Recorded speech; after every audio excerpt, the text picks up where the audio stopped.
Come, take the tenner, doctor. Yes, I know the bill says 5, but it ain't as if you'd merely kept our little un alive. Man, you saved the mother's reason when you saved that baby's life, and it's thanks to you I hunty a ravin' idiot for a wife. Let me tell you all the story, and if then you think it's strange that I'd like to fee ye extra, why, I'll take the bloomin' change if yer bill had said 100.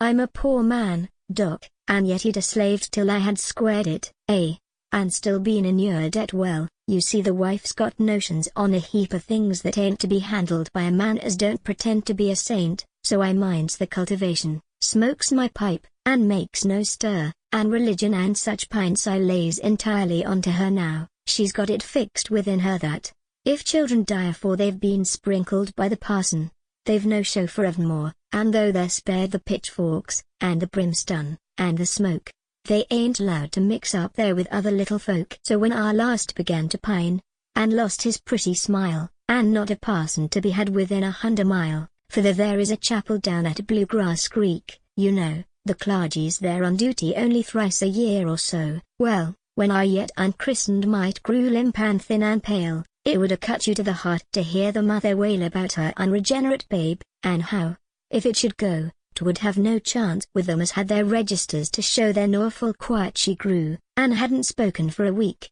when in came Brother Bill one day with news from Bluegrass Creek. I seen, says he, a notice on the chapel railin' tide, they'll have service there this evening. Can the youngster stand the ride?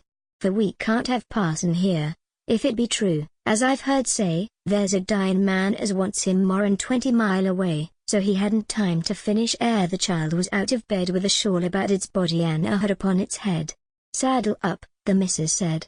I did her biddin' like a bird. Perhaps I thought it foolish, but I never said a word, for though I have a vote in what the kids eat, drink, or wear, their spiritual requirements are entirely her affair. We started on our 2 hours ride beneath a burnin' sun, with Aunt Sal and Bill for sureties to renounce the evil one, and a bottle in Sal's basket that was labeled fine. Old Tom held the water that regeneration was to follow from, for Bluegrass Creek was dry, as Bill that very day had found, and not a sup of water to be had for miles around. So, to make salvation sartin for the baby's little soul, we had filled a dead marine, sir, at the family waterhole, which every 40 rods or so Sal raised it to her head, and took a snifter, just enough to wet her lips, she said, whereby it came to pass that when we reached the chapel door there was only what would serve the job, and deuce a dribble more the service had begun. We didn't like to carry in a vessel with so evident a character for gin, so we left it in the porch,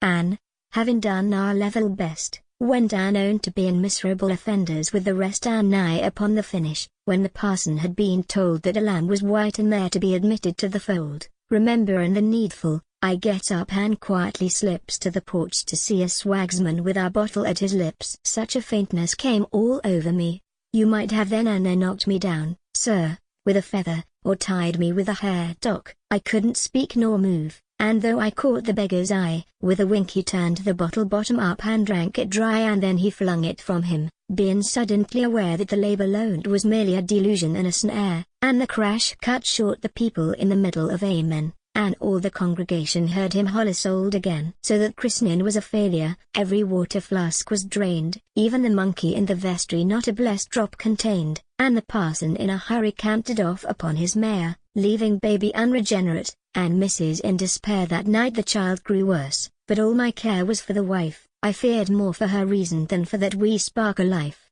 But you know the rest, how Providence contrived that very night that a doctor should come cadgin' at our shanty for a light. Baby? Oh, he's chirpy. Thank ye been baptized. His name is Bill. It's weeks and weeks since parson came and put him through the mill, and his mother's mighty vain upon the subject of his weight, and reg'lar cook a hoop about his spiritual state. So now you'll take the tenner. Oh, confound the bloomin' change, Lord! Had Billy died? But, doctor, don't you think it's somewhat strange that them as keeps the gate would have refused to let him in because a fool mistook a drop of Adam's ale for gin?